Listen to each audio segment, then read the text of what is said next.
Awarded a study bursary from Eskom, Schalk van der Merwe gathered experience working for the state-owned enterprise on a number of its prestigious projects, gaining exposure to all facets of the project lifecycle. In 2011, Schalk was seconded to the Medupi Power Station project, receiving leadership awards as Eskom's youngest lead project engineer. He now works at Inoxico and is passionate about good governance. Ladies and gentlemen, please welcome Schalk van der Merwe.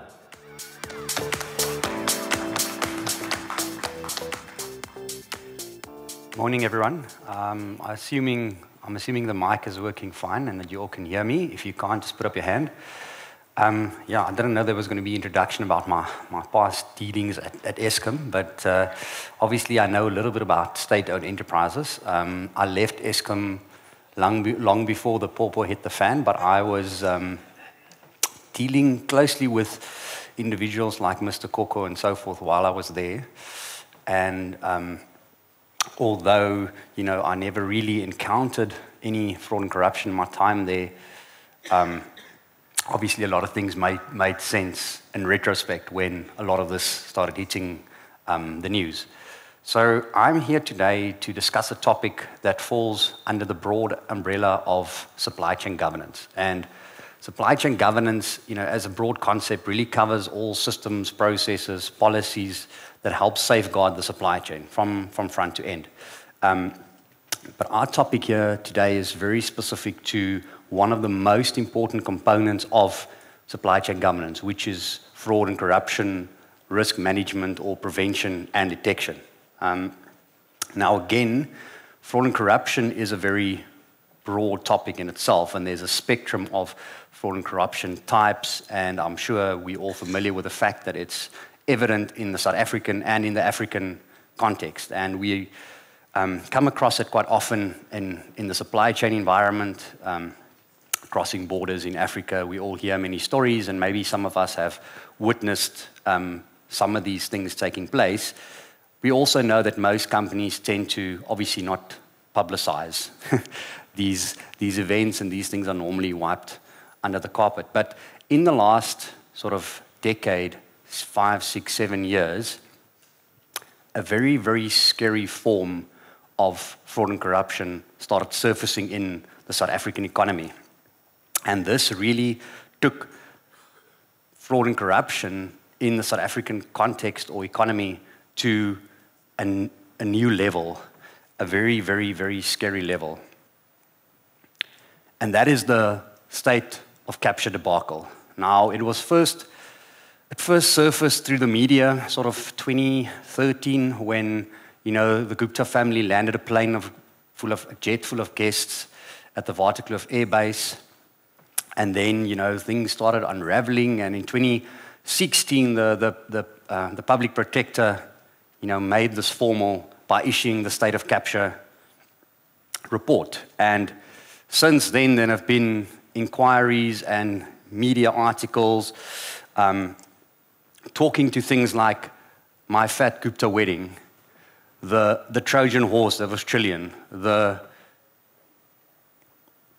locomotive scandal. Some of the people that we work with are in the audience here and are very familiar with some of these stories. And this was really this is a bits and pieces of really fraud and corruption cases, allegations that relate to the Gupta family. And then in the last year or so, we were introduced to our friends from Bosasa. And in many people's view, these people make the Guptas look like amateurs. And here we have allegations, sometimes evidence, of a very, very relevant fraud and corruption risk. And from our experience, this is not a fraud and corruption risk that's only relevant to public sector supply chains or state-owned enterprise supply chains. These people don't do corrupt business on the one end and clean business on the other end. It's not that simple. And I think if people think this way, they are very naive. So the question we have is, that we've been asking is, over the years, why hasn't this been something that more companies or more supply chains have looked into, at least from a governance and compliance perspective. And we can guess, we can say, some companies feel that maybe this is not relevant, which might be a mistake. Some companies feel that, there is no way to understand their exposure to this network of corruption. Other companies probably feel that they can live with the risk and that this is something that just sits in the public sector. So I want to talk today about a case study where a client of ours approached us when this first came to the fore or blew up in their faces, and they tasked us to look into the exposure they have or still had or have in regards to this network of corruption.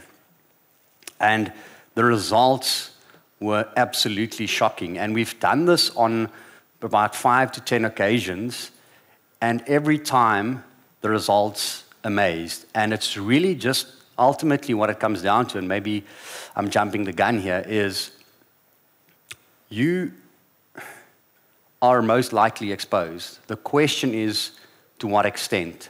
And the question is, can you live with that extent? So just quickly, the agenda for the rest of my talk. We're going to start by just giving you some background on the case study. We're going to go into how we uncovered the facts. When this was first, when we were first tasked with this, we didn't have a service like this in place. There wasn't anyone doing this sort of analysis for companies. This wasn't a risk management process that we found many companies had in place within their businesses, in their supply chain. So it really was a challenge initially, and took sort of our best resources to figure this out. And then we're going to dive into the actual results. I've, for the courtesy of not naming and shaming, I've chosen to anonymize most of the names. So unfortunately, it's not going to be as juicy as I thought I wanted to make it a week ago. But I think you will still get the point, and you will still understand the capability and the threat that that this network poses to supply chains across South Africa, and not only at the highest level, but at all levels of supply chain. Right? I think what's also important to understand is that this news, what you see in the media, is really just the tip of the iceberg, because those are the big cases where billions of rands, where companies were defrauded of billions of rands. But what about the rest of this business network, and the business that's done at a lower level, but still cost companies potentially millions of rands, right? And that still hurts the bottom line. So this is sort of the forgotten, bottom part of the iceberg, right? Where what the media has brought to the fore is really just the tip. It's the juiciest tip, but the rest of it is still, there's this underbelly of this network of the Bosasa and Gupta family that, ran, operated in South Africa for a very, very long time on all levels of the supply chains.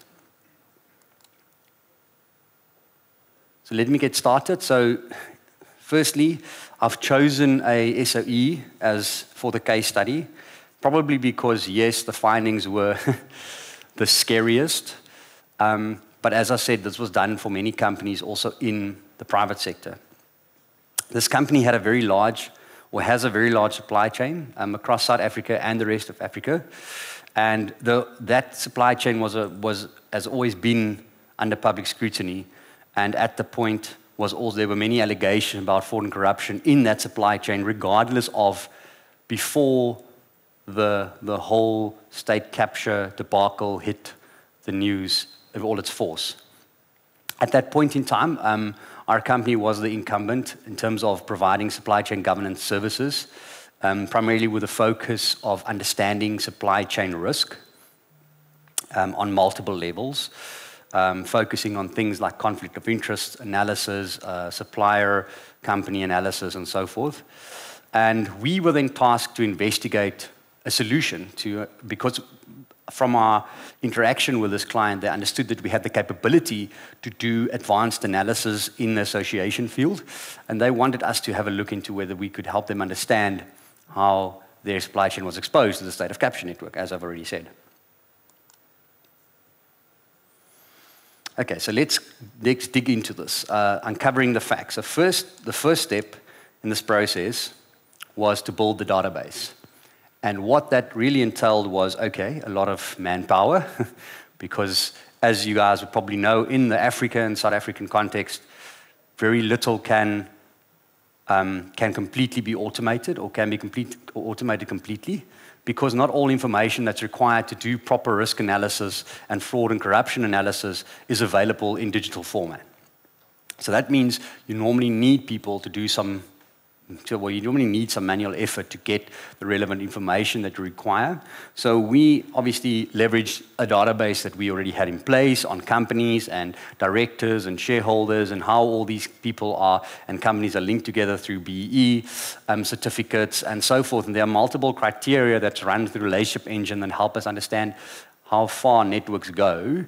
And obviously you have to draw the line somewhere, and how companies and individuals are linked to one another. So using that in a combination with all the media articles and the allegations that were made public through media articles, as well as the state of capture report and some of the books that you guys are familiar with that have been published, we went about compiling this database of individuals. And we ended up, okay, and as you guys probably know, this is now obviously something that's been coming along for a couple of years. I think we first started this process with a client in 2017, and this database, we continuously building up this database, and it's now, I think, close to about 500 odd individuals. Right? It already gives you a feel for how far this thing spreads. Right? But as you guys probably know, not all individuals, or as you can probably guess, not all individuals in this network pose the same amount of risk. Right? You have individuals that are associated with some of the individuals that were accused of fraud and corruption, and then you have other individuals that were at the heart of the fraud and corruption that this whole state of capture debacle revolves around. So that meant that we had to categorize this database of entities, right, into different, for the purposes of risk segmentation, right? Because it's one thing exposing a bunch of associations within the supply chain to these individuals. It's another thing helping the client understand, okay, which ones do I actually have to do something about? So there's a few things that you have to that we have to go through here, so bear with me. If you forget this, it's fine, I will reiterate it. But the first group of individuals were what we refer to as high-risk individuals associates. So these are people like, you can see the examples there, Salim Issa is probably the most prominent one. These are individuals that are strongly linked to these families in their personal capacity. So they are accused of doing business and being corrupt on multiple levels, on multiple fronts. Then there are what we refer to as high-risk individual controlled companies. So these are companies that were either where these, say, another way of saying this is where the Watsons and the Guptas, for example, were shareholders or directors, where they controlled companies. So they weren't necessarily, we couldn't detect that they were directors or shareholders of companies like Homix, but obviously through the allegations, we could see that Homix was very much controlled by the Guptas as a channel for laundering money. And then they were the owned and controlled companies of the high-risk individuals' associates. Okay, so for example, a company that's owned by Salim Issa. Then the third group, probably the lowest risk group, is a group of affiliated companies. So those are the likes of SAP, Eskom, Bell Pottinger, KPMG. Right? And within this group, we'll get around to that a little bit later. We also distinguished between people that were linked to these companies and that were accused and those that were not accused, right? So we didn't leave those people out that were not accused. We included them because, you know, the fact that if you do business with one of these individuals accused individuals on multiple fronts over multiple years in multiple businesses, there's obviously a chance that you accept, you know, the ethical behavior of these individuals and the way they do business, and you might have done so yourself, even though you've never been caught. Does that make sense for starters, the grouping? Okay, thank you. Okay, so then the next thing was the analysis. So now we needed to not only, it's one thing to have this network and to see how this network is involved with your supplier companies or your supply chain directly, but we wanted to go a level further because from our experience, most of the time where there are untoward relationships or association with supply companies, these are not direct. Right? So if some of these individuals want to commit fraud within your supply chain, they are not necessarily going to be the director of one of your supply companies. Obviously, we're going to look for that as well, but we wanted to understand where are you dealing with people that often do business with these individuals, and that might then pose a fraud risk to your supply chain. And for that, we needed to do some relationships analytics.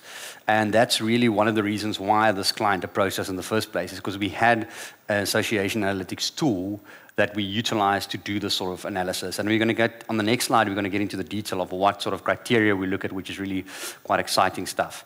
So we uploaded, in this case, about 3,000 of the client's suppliers, and this database of, initially I think the database was about 350, and then as we gathered more names and we exposed, and more of the network was exposed, we included bigger portions of this into this analysis. And we kept on reporting to the client, at set frequencies. That makes sense? I think that's pretty clear. All right, so the association criteria is really about understanding associations. There's sort of three categories. There's associations between individuals and companies, right? And there's associations between companies and companies, and then there's associations between individuals, right? Between myself and whomever, or between my company and whomever's company. So those are typically the entities that we look at, and then we look at a bunch of criteria. We start off with, there we go, what we refer to as the 101 of association analysis, and the focus was very much on formal links. We can talk about informal links a little bit later. I know it's always an interesting discussion. I have it on one of the last slides. But normally we start these association analysis with formal links. So the first and sort of most basic formal link criteria is directorships, past and present directorships, right? So that means I am a director, I was a director of one of your suppliers, and I'm in this network. I'm a part of this network. That's the most basic finding. Okay, probably the highest risk one as well, but it's one of the most basic findings. But directorships, the problem here is that the crooks have also evolved, there's no better way of saying this, to a point where they also know that if you want to do defraud a supply chain or a company, you don't become the director of that business, right? Because that will be too obvious ultimately when fraud is detected or investigation kicks off or whatever the case might be. So we needed to expand this beyond directorships, and we've actually found most of the untoward relationships from these sort of analysis came through next of kin. Surprise, surprise, right? Everyone probably guessed that, but that is also the reality. And there's three sources that we utilize, and this is quite a complex analysis, as you can imagine, because it's not always, if we have access to the Home Affairs database, which gives us, formal associations or formal next of kin, but that really only touches on spouses as well as siblings. That's really the only thing you get from the Home Affairs database, and that, again, we didn't find was sufficient. We needed to understand where, cousins are committing fraud together, or we needed to understand where the boyfriend-girlfriend scenario. We needed to detect those sort of associations to really detect and to pin down the untoward associations in our client supply chains. And for that, we used criteria like address matching and telephone number matching. So about 70% of the next of kin that we detect overall is detected through those two criteria. And there are very complex algorithms that give us sort of a confidence level in terms of how strong the match is, and based on that criteria.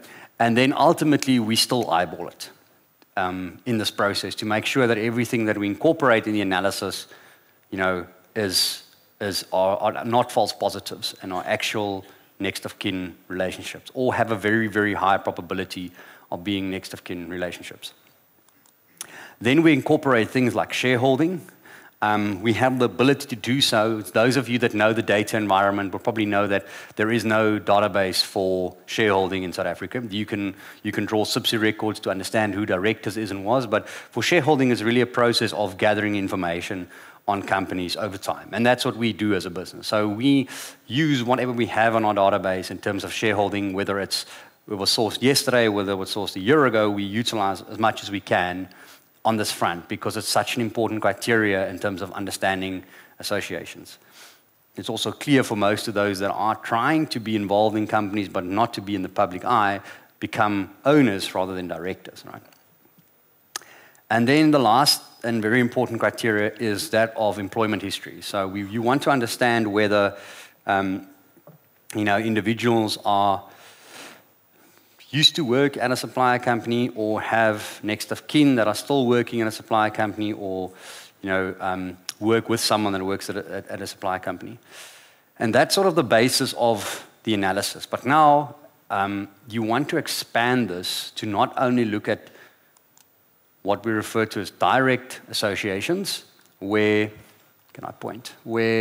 individuals are directly linked to a company or a supplier company, or their next of kin are directly linked to a supplier company. Well, where this really gets interesting is when you start venturing into the indirect relationships.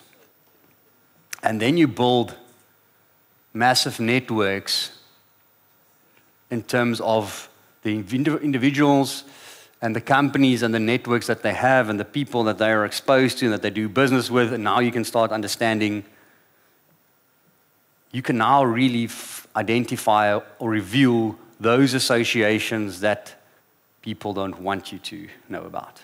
Right? And that's really what we're after here. We want to understand where the risky associations lie that even the people that are involved think cannot be uncovered. Does that make sense for starters? Okay, so what's next here?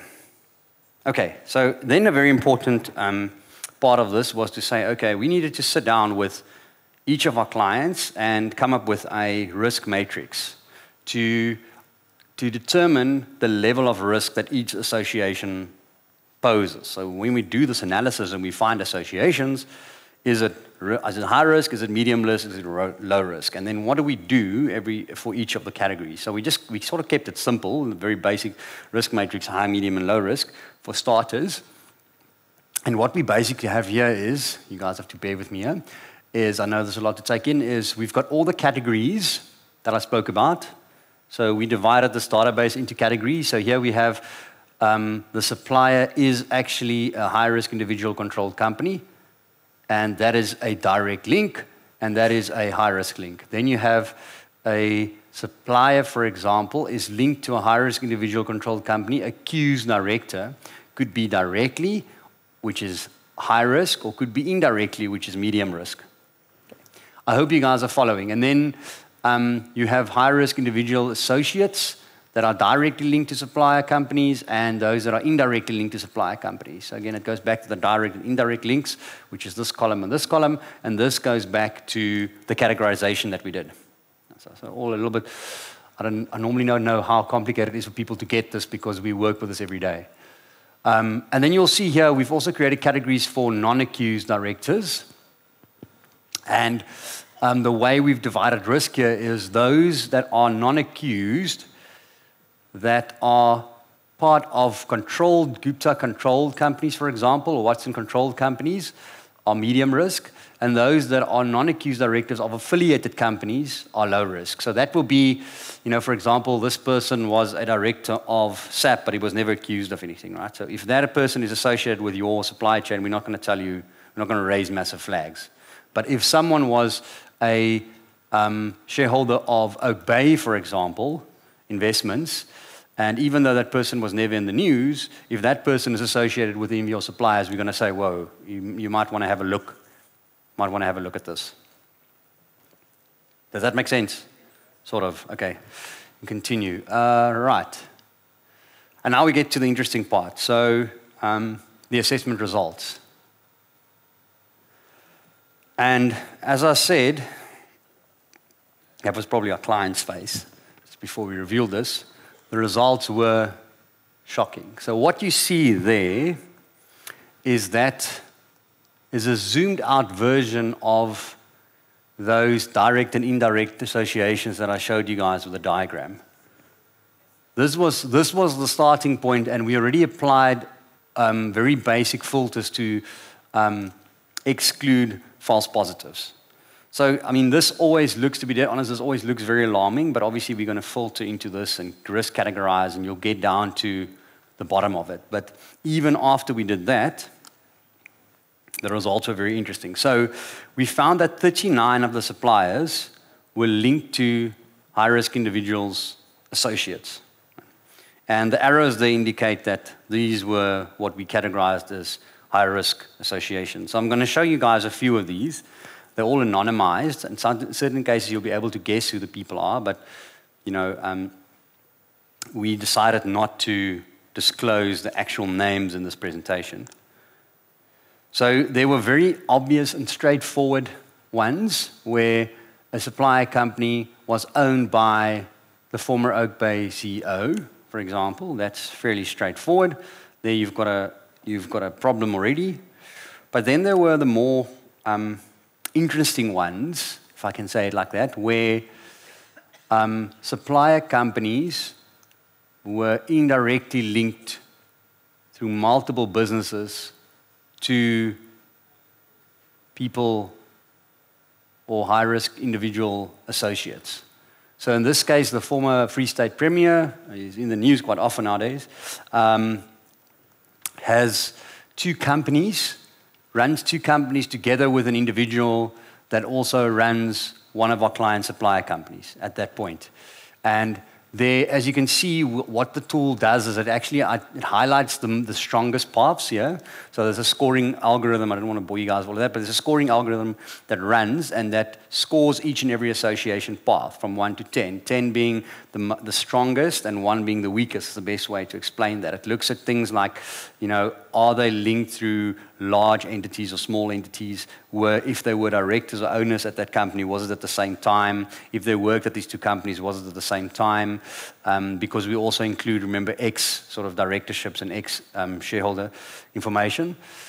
So you can see what we're basically saying here is that what the tool's telling us here is these are very small companies, which means that this is a different type of a very informal relationship between this individual that has a tremendous say and power and is strongly involved in some of these allegations with an individual that's running one of your supplier companies, right? And that, I think, to most people is an obvious flag. Does the diagrams make sense? Okay. Then we had cases like this. So here we have one of the attorneys. He didn't work for Bosasa. He was an independent attorney, but he was accused of paying multiple bribes on behalf of the Bosasa business. And in this case, we found that he has a business partner. Again, the two of these people have interest in the same company, and this person then has interest in your supplier company, or in this client supplier company. And we found that this person here was linked to multiple supplier companies and obviously has quite a strong relationship with, or has a relationship with this specific attorney. So you're getting a feel for where these people, where people that run your supplier companies or are very involved in your supply chain are associated and do business with some of these accused individuals on a very regular basis.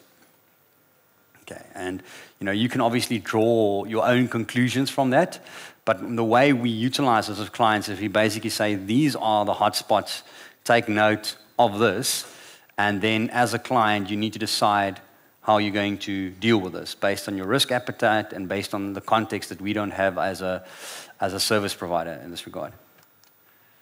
Then some of these associations get a little bit more interesting.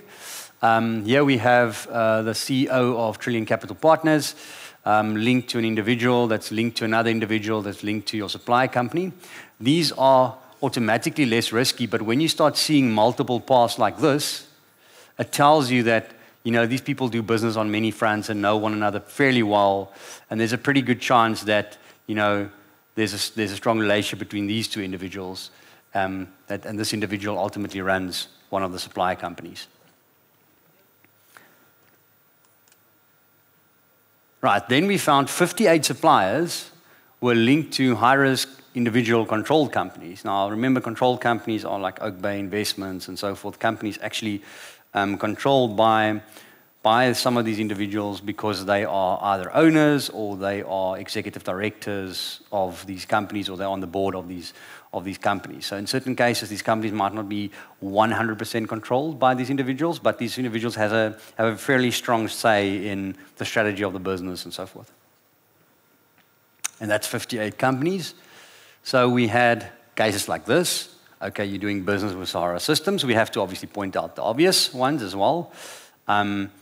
But I don't even know who in the room here has ever looked at how many, if they have any suppliers that are or were Gupta controlled in the first place, right? It's obviously a basic check in terms of this sort of analysis, but it's not something that anyone does. So if there is one in your supply chain, you think there's never been fraud around those transactions, I think you probably need to think again. Right? Then we had cases like this, where we had, as I said, we distinguished between accused and non-accused. So here we had an accused director of Northern Platinum that does business with both these individuals at a business, and you can see there are additional associations here as well. And these two individuals both have interest in the supply company. Okay, and again, these people are both of these people, probably the only directors of these companies, which is something the score looks at, are associated and do business on a regular basis with this individual. And so on and so on. So we have Optimum Coal Holdings director, associated individual that's linked to supplier companies. So now you start getting a feel for which supplier companies pose some sort of fraud and corruption risk. And a lot of people, if you guys are in organizations that are very focused on governance, do political exposure checks, and they pay quite a bit of money to get these things done, and they do adverse media analysis and so forth. In our opinion, this is a much more relevant check compared to any sort of political exposure check. So what we're trying to do here is, with all the information that's out there, we're trying to build a risk analysis service that is more contextual and more relevant for the South African and African businesses and supply chains and economy, right? Rather than putting tick boxes in place for the sake of governance. Right? So that's really what we're striving to achieve, and what we've achieved on a few fronts with companies through these sort of analysis, is that we can offer something that's a little bit more relevant. Okay, there's this case here where the BE fronting partner, so one of the most prevalent risks at the moment in the supplier world and supply chain world out there is BE fronting. And I'm sure a lot of you guys know this, but that's something that comes onto our radar very often. So misrepresentation, companies presenting themselves as a QSE when they're not, companies changing information on certificates, and there's been a real struggle, obviously, for businesses to maintain their BE levels through the new rating regulations. And this person here was basically the fronting partner for Bosasa, for the Watsons. He was the person that helped them do a lot of business through an empty shell that was, I think it's some consulting company, I can't remember the exact name now. So if this sort of person is involved with any of your supply companies or the people that run your supply companies, it's something to take note of even from a BE fronting perspective, right? Because if he's doing this for the Watsons, who else is he doing this for? So again, it points to quite a few potential risks that companies can take note of. Here you see a co-director at multiple Gupta companies, owned companies, having multiple links to the people that run these supply companies. And then lastly, we found 637 suppliers that were linked to affiliated companies. So here we had to do quite a bit of filtering to ultimately get to the ones that the client then took further. But again, there were a few very obvious ones where, you know, some of the KPMG partners that were accused and were, you know, later left the business were also directors of other companies that our client was doing business with. Sorry, I'm just looking at the time, so I'm going to skip through these a little bit faster. They're also the less relevant ones or less risky ones. Then there's a Danel director that was associated with, you know, one of the directors of the specific supplier company. Again, something that you need to take note of, and this person was involved in multiple or accused of being involved in multiple fraud and corruption cases at Danel, has since left. An ex-Hogan Lovell partner that was involved in facilitating bribes on behalf of Bosasa, and the list goes on and on and on, right? The point that I made earlier is really what we want to illustrate here, is that these people have massive business networks, and they do business with on a lot of levels. And the fact that your company or a supply chain is not exposed to the companies that sit at the highest level doesn't mean your supply chain is not exposed to the lower level of business that these people do and the network that these people have access to. A lot of these people are obviously, that are especially the ones that are indirectly linked, that's why I focus on them. Those people that have been accused and so on, they've left, many of the businesses resigned and so on. But the ones that have not been accused are still out there. They're still doing business every day. And, you know, they come from a world where business is done in a very untoward way. Well, allegedly. Right?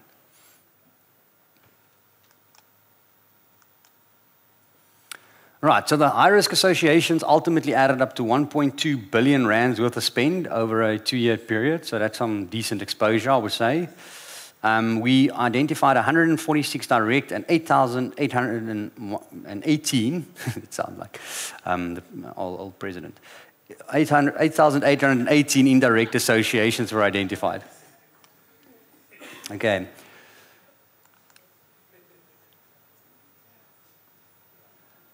All right, and this is sort of where, unfortunately, our company's story ends, right? This gets handed over to the client, and we never really find out, you know, how this is addressed. And as I said initially, you know, a lot of this gets swept under the rug, and companies don't go public with this sort of thing, and they deal with it very quietly. And even us, as the entity that pointed out the risks, never really get insight into, you know, what it led to, unfortunately. Right?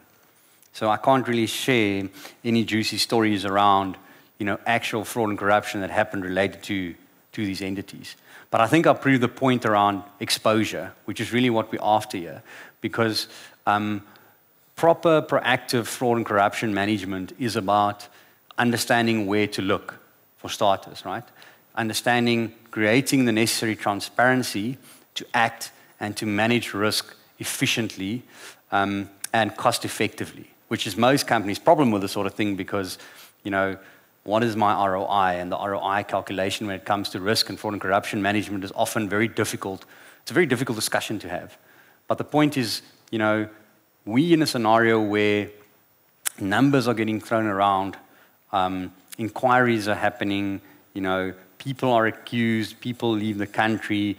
There is real risk here that is blatant, but not many people are taking this into their risk management processes and saying, okay, you know, instead of looking at every political exposed person that we might have in our supply chain, let's rather look at individuals that are part of this network, right? Because that makes a lot more sense. And there's strong allegations around these individuals. And there's real, in a certain cases, strong facts around some of the untoward dealings that these people were involved in. So there is some real information out there to do a very relevant risk analysis on your supply chain that's probably worth, you know, sort of the investment. Okay, so quickly, relevant deductions. I see you have about 10 minutes left, so it should be fine. Reputational risk is becoming as important as operational risk. Just ask our friends from KPMG in what it's done to their business. I see that Tonga and Hewlett has delisted themselves or has stopped trading their shares as of today or yesterday. And again, there's some serious allegations, as in the Steinhoff case, around the auditing service that they were provided with. And which we're going to be interesting to see where all of this goes, and the reputational knock that multiple audit service providers will take in South Africa, and where those companies will end up. There are other supply chain stories that a lot of you guys probably know of, that I've heard from my friends that work in the supply chain environment, that I'm not going to repeat, but that hurt companies' bottom line significantly only through reputational damage. Right? And that's becoming as prevalent as actual operational issues, inefficiencies, and problems. So we are out there on a mission trying to tell people that you need to do more with the information that's out there, and you need to invest more in protecting the brand of your supply chain. The previous gentleman that spoke here said, companies are now competing on supply chains, and I heard a few of our clients say that, over the last couple of years. And from an investor perspective, sitting at board level, it is very important for those investors to understand that you are doing the right things to protect the brand protect your brand, and to protect your supply chain in order to protect your brand. Right? Because your supply chain is probably the most exposed part of your business, and you have sometimes very little control around what happens, how transactions take place between your supplier companies and your supply chain and officials and so forth. So I know that regulations like the UK Bribery Act is now pushing companies to the extent where they have to make sure that it's their responsibility to ensure that their supplier companies adhere to a good code of conduct, ethics code of conduct. And companies like BP, I know, have called in their suppliers and they've taken them through what they expect from their suppliers. Why? Because this is an extension of their company, it's an extension of their brand, and they're responsible for ensuring that those companies do business in an ethical manner. Okay, what you know is probably the tip of the iceberg. And I mentioned that right at the start. You read about things in the news, but there are multiple levels beneath that. And our clients have found out through these exercises that it's not a question of whether you're exposed. It's a question of, can you live with the amount of exposure that you have to these sort of networks? But you need to know these things for starters. Okay, supplier vetting is highlighted. You need to know who you're dealing with. So a lot of companies are starting with sort of, KYV exercises, know your vendor or know your supplier exercises. Those things are important. You need to proactively monitor and manage. You need to be smart about these sort of things. And then that the software applications are out there to assist. The technology is out there to assist companies to do this in a more cost-effective manner as well. Okay, let's look at some next steps. So from our perspective, it's obviously important to maintain and to update the database so we keep something, that we have something more relevant to the South African economy and from a fraud and corruption risk perspective, and that we can really make these governance efforts and systems and processes more effective, right? Because it speaks to things that are more relevant. Then we're doing a lot of work at the moment on the social media front, because another layer or another dimension of relationship analysis is understanding informal associations. It is more complex, of course, than formal association analysis, but it has yielded some very, very interesting findings. And process at the moment, they're a little bit more manual, but for the sake of the effectiveness and the results that it yields, we are very actively looking at being smart and being more effective around providing and understanding relationships through social media.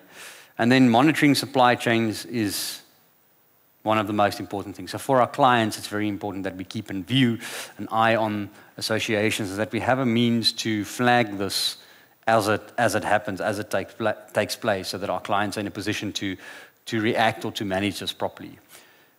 Our client did not,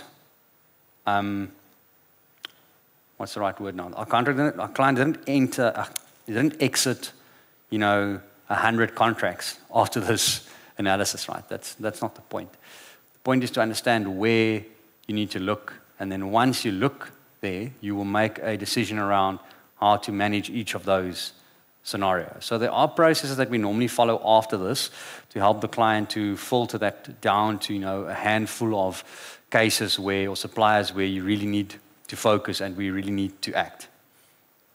Now, so I've got about 5 minutes left, and that's really all I wanted to share with you guys.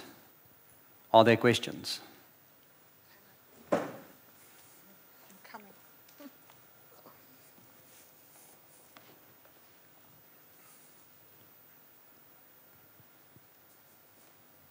Thank you for the brilliant presentation. I just want to find out in terms of, I heard you speaking about the supplier vetting. My concern is more on the organizational side part of it, where we neglect our employees in terms of employee vetting and also looking into the soft issues within the organization. I feel that those are the, root cause in terms of all this state capture. Yeah, so it's a good point. There's obviously, let me say, there are 3 elements to this. It also reminds me of an interesting deduction that we've made. I'll speak about it just now. There are 3 elements to this. There is the external party that you're going to engage with, and from the get-go, you need to make sure that they understand the rules of the game. And then there's your employees, right? Also very, very, very important. And that a similar stance is taken on, I obviously very focused on the supply chain here, but you're right. The employees play such an important role, have access to so much information and so forth that, that's almost more important to make sure that when you bring someone into the organization, you're bringing someone of high ethical standards into your organization and someone with a good track record, and that you also understand from that perspective what their outside business looks like, what networks they have as an individual, and whether that exposes your company to any fraud and corruption risk. So it's very relevant. And then the third component of this that is also very important is the controls that you put in place as a company, right? To make it as difficult as possible for people to subvert processes and to commit fraud. No system is bulletproof, right? But we have found, interestingly enough, that because people often ask us, when you do conflict of interest analysis and you look at how employees are linked to supplier companies, which industries are the worst? Because we've done work across various industries. And the answer at this point is that, although we've done we've done close to 40 or 50 exercises, we can't really say that one industry is worse than another. We can say that some companies are way worse than others, and we do some benchmarking for most of our clients. But what we can say is where there are the least amount of controls, the problem is bigger from an association analysis, right? Because it goes back to old fraud philosophy, which basically says that when you present an opportunity, you increase the risk of fraud. So if you have bad systems and controls in place, you are increasing the opportunity for people to commit fraud. And then all of a sudden, all these relationships pop up, and they get into bed with all the wrong people, and they start taking advantage of the opportunities that you, as a business, have not created, but you haven't plugged the gaps. Right? So those are the 3 elements that are important. So yes, the employee and the supplier vetting and systems, those 3 are equally important if you want to cover all your bases.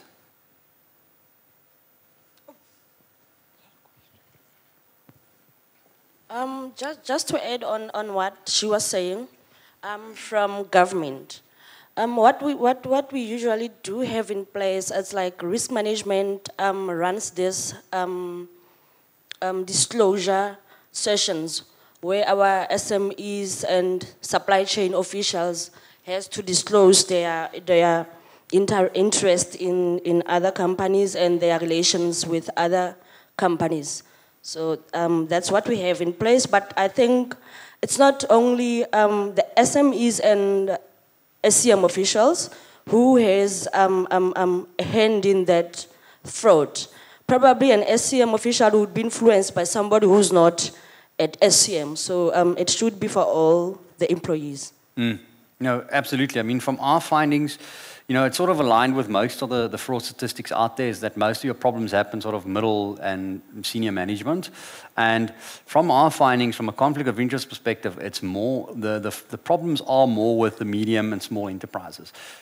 Suppliers, I mean, so your small and medium enterprises. People tend to bring these companies on board with small spend, and then they sort of test the system, and then over time they increase the spend and the amount of time they use the supplier and so forth. So that's typically from our experience what we see. But you reminded me of something that's extremely important. So we obviously meet with many people in this discipline that are focused on fraud and corruption prevention and so forth. And one of the interesting conversations that I once had was with a company that focuses on sort of fraud and, I don't want to say it's only fraud and corruption, but it's sort of an ethics code of conduct training for smaller companies. And it's really because what I didn't think, what to me was maybe obvious, is not obvious to all, and that is, what does ethical business really mean? So what is a bribe? When is something constituted when does something constitute a bribe, and so forth? And it is, therefore, the process you guys are going through is very important, to sit down with these guys and to explain to them, what you see as ethical business, what's acceptable and what's not. What's the difference between networking and fraud?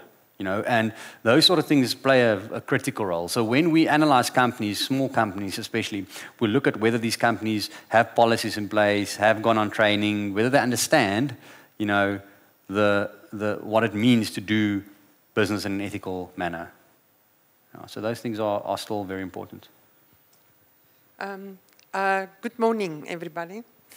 I am also from government, and we do vetting. But the problem in South Africa, vetting is taking very, very long. Very long before you get a result.